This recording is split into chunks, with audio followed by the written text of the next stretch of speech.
Bonjour, je vais réaliser rapidement une petite vidéo pour vous expliquer comment fonctionne le service de visioconférence à distance basé sur un logiciel qui s'appelle Jitsi.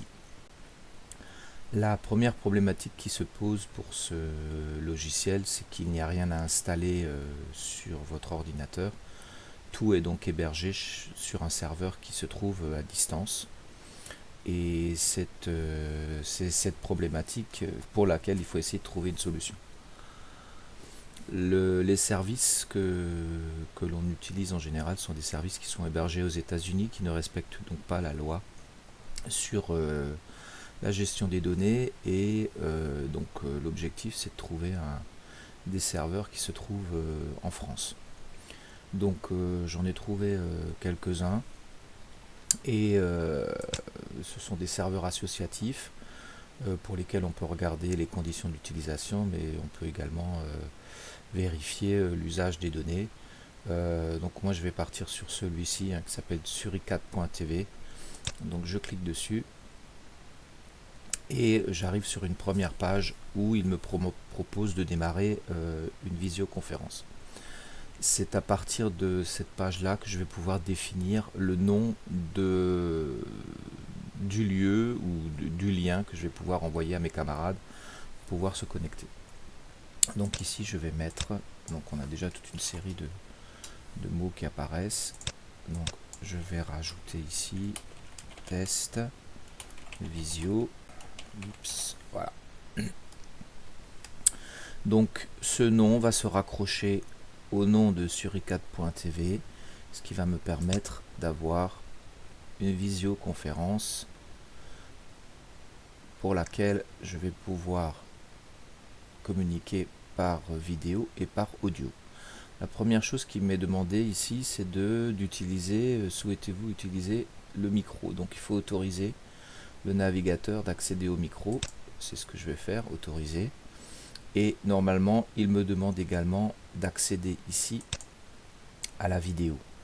Comme je n'ai pas de webcam qui est branchée sur mon ordinateur, il n'y a rien qui apparaît. Donc je clique ici sur OK.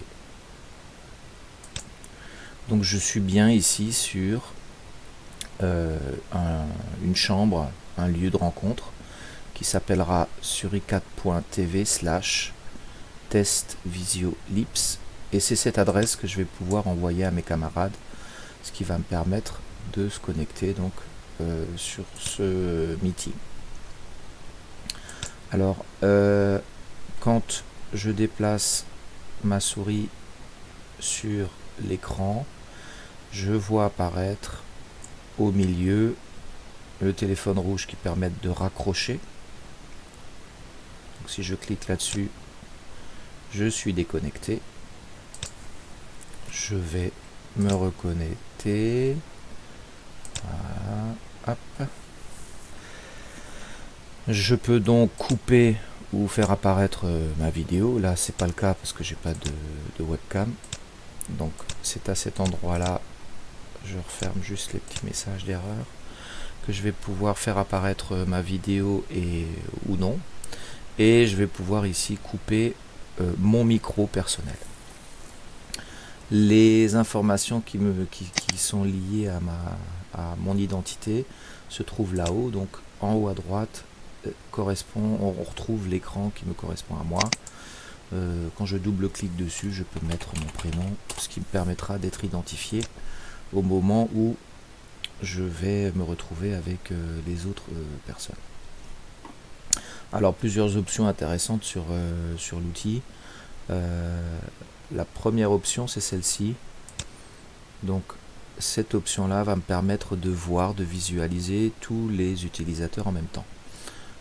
Ici je suis seul à me connecter, mais si je rajoute par exemple une deuxième personne, voilà, donc déjà on est à deux et je peux rajouter ici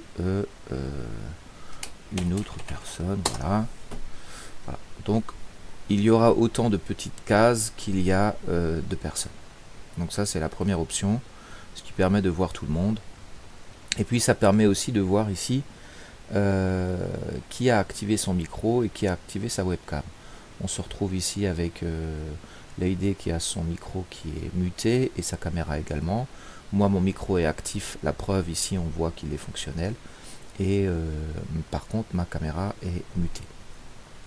Donc je vais revenir à l'image de départ, voilà. Donc ça c'est moi en haut à droite et ça c'est la première participante.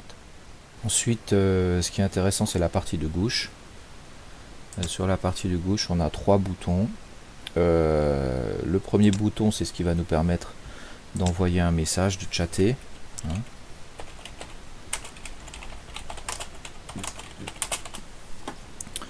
Voilà, et par exemple l'idée pourra me répondre.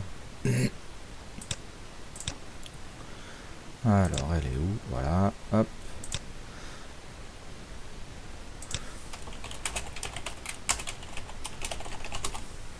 Voilà.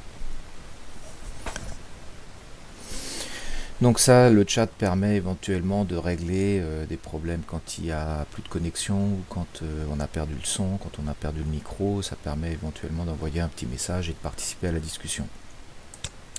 La main permet ici de lever sa main. Alors elle se retrouve en haut là. Et quand on est ici sur la vision globale de l'ensemble des utilisateurs, on voit que cette personne souhaite prendre la main pour discuter. Voilà, je vais refermer ici. Et la dernière option qui est vraiment très utile, c'est celle qui permet de partager son écran. Alors on peut partager son écran de la manière suivante. Ici, moi, comme j'ai un écran étendu, donc il se trouve sur 2 écrans, j'ai sur cette partie l'écran actuel que vous voyez, et ça c'est le second écran que j'utilise. Donc vous normalement vous devrez avoir ici qu'un seul écran, mais vous pouvez également ici faire voir l'ensemble des applications qui sont ouvertes. Hein, si on a plusieurs fenêtres d'ouvertes, on verra ici la fenêtre principale mais également la seconde. Celle-ci c'est celle que je vais vous faire apparaître, et ou alors je peux également partager ici les fenêtres de mes navigateurs, hein. Il y en a une par exemple sur la visioconférence, c'est celle que j'ai utilisée pour vous préciser, pour vous montrer sur quel serveur on peut essayer de créer des instances. Une fois que j'ai partagé la fenêtre et que les utilisateurs ont pu voir ce que je suis en train de leur montrer, je clique ici sur fermer le partage et je retourne ici sur ma visioconférence. Voilà globalement le fonctionnement. On a également ici le nombre d'utilisateurs et on voit que certains sont connectés et discutent depuis un petit moment.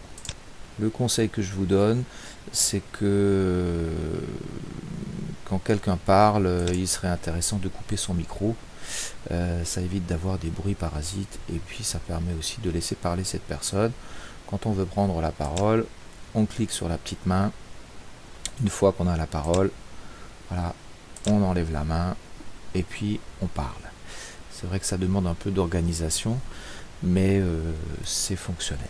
Et dernière chose, si vraiment vous avez une qualité de vidéo qui ne vous convient pas, ou si jamais il y a des coupures, on peut baisser la qualité de la vidéo ici, sur cette petite partie de paramétrage.